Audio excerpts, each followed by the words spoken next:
Hola a todos, hace un poco de química. Hoy vamos a hablar de la polaridad del enlace covalente.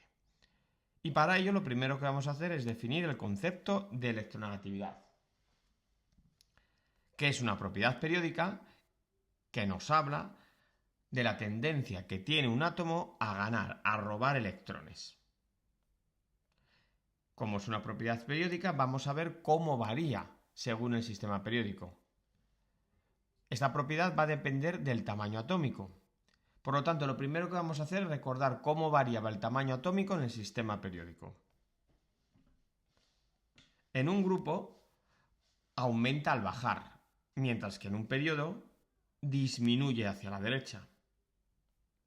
Vale, pues vamos a ver qué pasa ahora con la electronegatividad. En un grupo disminuye al bajar. ¿Por qué? Porque según bajamos, el átomo es cada vez más grande. Por lo tanto, el electrón que se gane estará más lejos y peor atraído por el núcleo, por los protones del núcleo. ¿Y qué va a ocurrir en un periodo? Bueno, pues en un periodo aumenta hacia la derecha. ¿Por qué? Bueno, la explicación va a ser igual que la anterior, es decir, va a depender del tamaño. Según avanzamos hacia la derecha, el átomo va siendo cada vez más pequeño. Por lo tanto, el electrón ganado estará más cerca y mejor atraído por el núcleo. Ojo, ojito. Los gases nobles, aunque están a la derecha del todo, como no ganan ni pierden electrones, no reaccionan con nadie porque tienen capa de valencia completa, no tienen electronegatividad. Capa de valencia completa, ni gana, ni pierde, ni comparte. Ya está contento.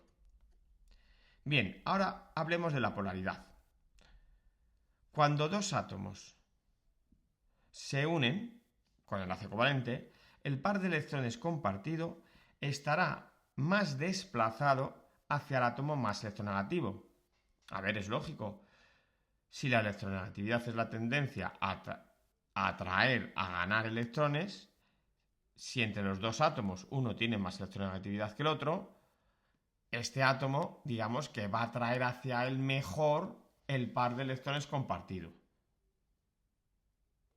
De esta forma vamos a tener dos tipos de enlaces. El llamado enlace covalente apolar, que se va a dar cuando los dos átomos que se unen tienen la misma electronegatividad.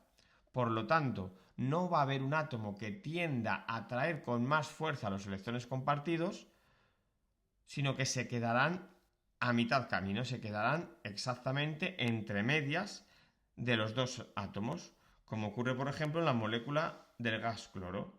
Los dos átomos cloro que se unen tienen la misma electronegatividad, por lo tanto el par de electrones compartido se va a quedar justo entre medias de los dos átomos de cloro.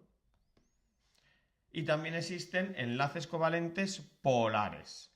Aquí sí que ya va a existir un átomo que va a tener más electronegatividad que el otro que se une.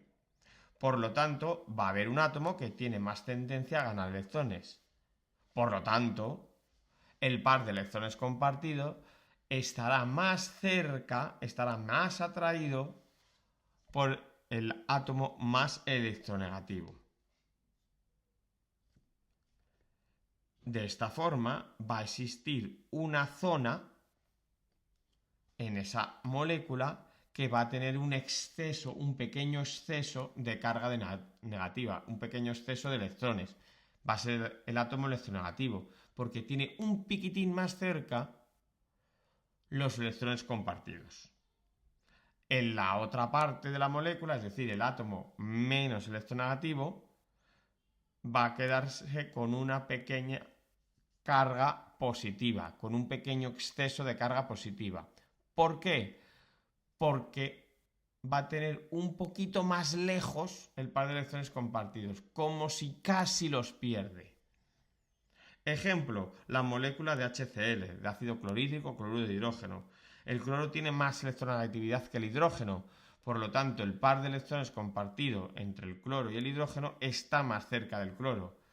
es como si el cloro casi gana un electrón, por eso se queda con cierta densidad de carga negativa, y es como si el hidrógeno casi pierde un electrón, por eso se queda con cierta carga positiva.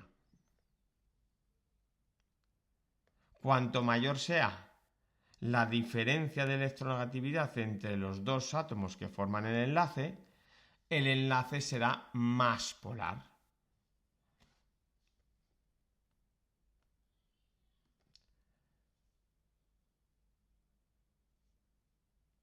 Los compuestos que van a presentar una determinada polaridad se van a llamar dipolos, porque van a tener dos zonas, una con cierto carácter positivo y otra con cierto carácter negativo.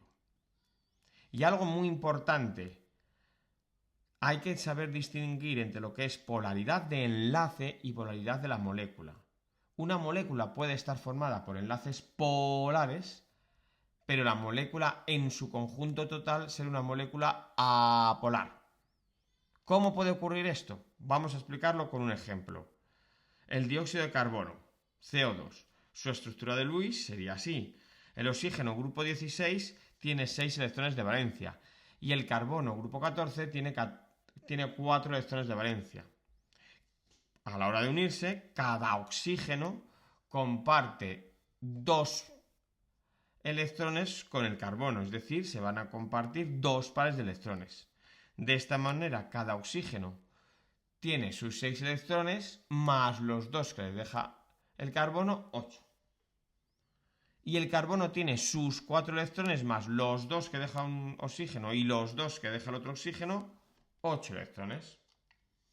Es decir, todos los átomos de esta molécula tienen su capa de valencia completa. ¿Qué es lo que ocurre? Que el oxígeno es más electronegativo que el carbono, es más ladrón de electrones que el carbono. Por lo tanto, el tirón de electronegatividad va dirigido hacia el oxígeno, del carbono al oxígeno. Y lo mismo ocurre en la otra parte. El oxígeno tira más de los electrones compartidos y eso se nota en ese tirón de electronegatividad. Esos dos tirones son iguales y en sentido contrario. Por lo tanto, se van a anular entre sí. Y por lo tanto, esta molécula va a ser apolar. Esto lo podemos decir que ocurre porque esta molécula es lineal, es simétrica. Vale, ¿y cómo podemos saber eso? Bueno, todavía no lo podemos saber. Más adelante se os darán las herramientas necesarias para conocer la geometría de las moléculas. De momento no lo sabemos, nos lo tendrían que decir. Y con esto y un bizcocho, hasta luego.